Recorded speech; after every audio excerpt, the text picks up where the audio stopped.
katakan dunia fiksi atau dunia animasi baru yang sebenarnya kalau kita tahu intinya kita bisa manfaatkan secara maksimal. Jadi saya lagi membuat namanya Makaverse, Makassar Metaverse, yaitu duplikasi Makassar di alam nyata dengan orang-orangnya dengan segala urusannya dimasukkan dalam virtual. Apa manfaatnya? Untuk masa lalu kita mesti memproteksi sejarah kita. Karena kalau kita tidak proteksi sejarah kita, orang lain akan mengintervensi sejarah kita. Bayangkan kalau sejarah-sejarah kita dibelok-belokkan sama orang. Masa sekarang pelayanan publik.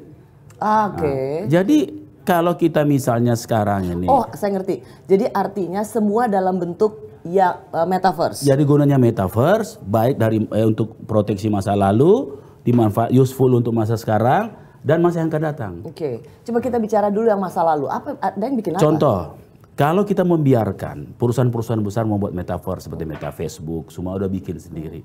Dengan dunia virtual menurut pikiran dia. Ya. Kemudian dia masuk dalam aspek kesejarahan kita.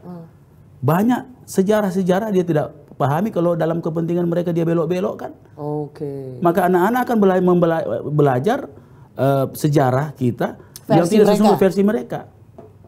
Apalagi soal agama. Bayangkan kalau agama tafsirnya dibelok-belokkan. Jadi kita harus memproteksi masa lalu.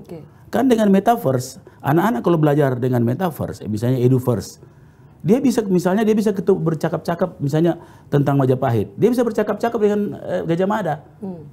Dia bisa masuk dalam alam masa lalu.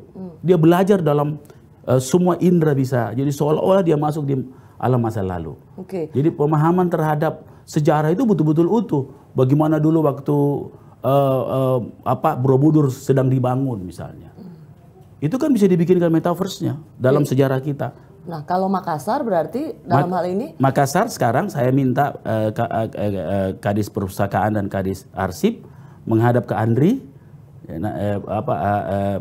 Arsip Nasional.